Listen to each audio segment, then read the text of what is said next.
ना किया तो औरतें अपना बदला लेने के लिए मर्दों के सामने खड़ी हो जाएंगी, तो फिर आप क्या करेंगे? मर्द की ज्यादती कहाँ तक होती रहेगी? मर्द को रोका जाए, रोका जाए, रोका जाए। अगर ना रोका गया तो औरत जो है ना वो जाग चुकी है, वो अपना बदला ले लेगी। अगर वो बच्ची की माँ अगर उसको मार दे, उस मर्द को मार दे, उसकी माँ बहन को मार दे, तो फिर क्या होगा? वो भी तो औरत है ना।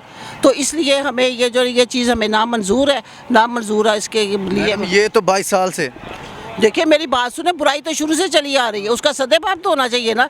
आप कहेंगे आग लग जाए, आग लग जाए, उसको बुझाया नहीं जा सकता? ये पहले बुझाया जा सकता ना। ये बात नहीं है कि 22 साल से हो रही है, जब से भी हो रही है औरत से शुरू से ज्यादती हो रही है। इसके ऊपर काबू पाना चाहिए। क्या हम पिछले माशरे में चले जाएं, पत्थर के दौर में चले जाएं? वो जो जब बच्चियाँ पैदा होते, हाँ जब बच्चियाँ पैदा होती उनको जिंदा दरगो कर दिया था, क्या ऐसा हो? ऐसा नहीं होगा। ये ऐसा कल वाकया हुआ, आपको पता मियाँ वाली? हाँ जी, मैंने आपको बताया ना कि वो वाकया जो है तो ज्यादती क्यों की गई है। नहीं होनी चाहिए, ऐसा नहीं होना। इसके लिए हम आज भी खड़े हैं, कल भी खड़े हैं। अस्सलाम वालेकुम। वालेकुम अस्सलाम। आपने ये स्लोगन पकड़ा हुआ जिहाद में हाजिर हूँ, क्या मतलब?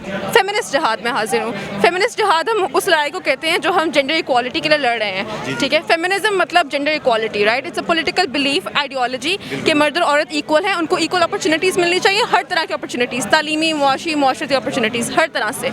तो फेमिनिस्ट जिहाद में हाजिर हूँ मतलब जो भी फेमिनिज्म की डिमांड्स हैं, जो भी लड़ाई हमें लड़नी होगी अपने हकूक़ के लिए, उसके लिए मैं हाजिर हूँ। तो ये तो 22 साल हो गए लड़ते हुए, क्या लगता है कि आपको पाकिस्तानी हुकूमत ये देगी? आप पाकिस्तानी हुकूमत अगर हम मतलब जी ऑब्वियसली यहाँ पे बहुत ज़्यादा एक हिस्ट्री है पूरी वेमेंस मूवमेंट की और अपने हकूक़ के लिए लड़ने की, और उसी हिस्ट्री की बुनियाद के ऊपर हम यहाँ तक पहुँचे हैं जहाँ पे औरत मार्च के ऊपर इधर उधर लोग आते हैं, ठीक है, और वो अपने हकूक़ के लिए लड़ते हैं, मांगते हैं अपने हकूक़, ठीक है। तो बेशक गवर्नमेंट दे या ना दे, it's the point is making a point. बिल्कुल ऐसा। आपने ये स्लोगन पकड़ा हुआ, कानून के हाथ लंबे करो, मेरी कमीज़ की लंबाई नहीं, इसका क्या मतलब? आप क्या बयान करना चाहती हैं? बेसिकली जब कोई औरत के साथ कोई ज़्यादती होती है, कोई क्राइम कमिट होता है, तो जब FIR दर्ज करवाने जाती है, जो पुलिस वालों का जो उसके साथ रवैया होता है वो इस किस्म का होता है कि वो क्राइम पे इतना फोकस नहीं करते जितना वो औरत पे फोकस करते कि अच्छा बीबी आप उस टाइम अकेली उधर क्यों थी, या आप इस टाइम पे उधर क्यों थी। और जो उनका तरीका होता है, बात करने का तरीका होता है, दे वुड जज you on what kind of clothes you were wearing.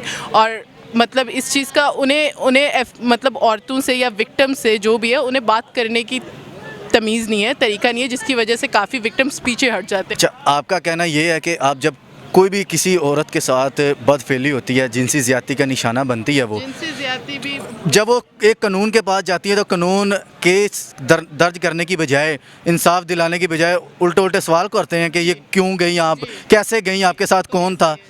जी बिल्कुल ऐसे ही है। नूर मुकद्दम का केस आया, उसमें सब मतलब हमदर्दी लोगों की थी, पर साथ में ये भी था अच्छा वो उधर अकेली क्यों गई थी, अच्छा वो उस टाइम क्यों गई थी। ये सारी चीज़ें हैं जो मैटर करती है। मोटरवे वाला जो इंसिडेंट हुआ था, उसमें बजाय कि आप फोकस करें, वो 3 बच्चों की माँ थी जिसके साथ ज़्यादती हुई, आपने इस चीज़ पे फोकस करना चाहा कि उस टाइम पे अच्छा वो अकेली क्यों थी, उसे रात को जाने की क्या ज़रूरत पड़ी, अच्छा उसके साथ ये क्यों था, अच्छा इसके साथ वो क्यों नहीं था।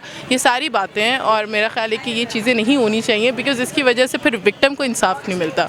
अच्छा, आपको पता है हमारे ये स्लोगन, ये जो हो रहा है, प्रोटेस्ट हो रहा है, इसके अंदर स्लोगन आपने भी देखे होंगे कि उसके ऊपर लिखा होता है कि औरत को विरासत में हिस्सा नहीं दिया जाता। ये भी अब कानून को ही है, जिस तरह ये कानून के बारे में आपने एक स्लोगन पकड़ा हुआ, वो भी कानून के बारे में ही है कि हमें अदालतें हैं, जो वकील हजरात हैं, जजेस हैं, वो हमें हिस्सा ले के दें। इसके बारे में आप क्या कहना चाहती हैं? और आगे से जो मुख्तलिफ आपको पता इदारे आगे से जवाब देते हैं कि ये रोडों पर निकल के हिस्से नहीं मिलते, इसमें ये कहते हैं कि ये औरत को जो हिस्सा नहीं देता, उसका बाप नहीं देता, उसका बेटा नहीं देता। बात तो सही है, पर अगेन बात ये है कि उनके पास तो इम्प्लीमेंट तो मतलब गवर्नमेंट ने करना है ना, ये उनका काम है।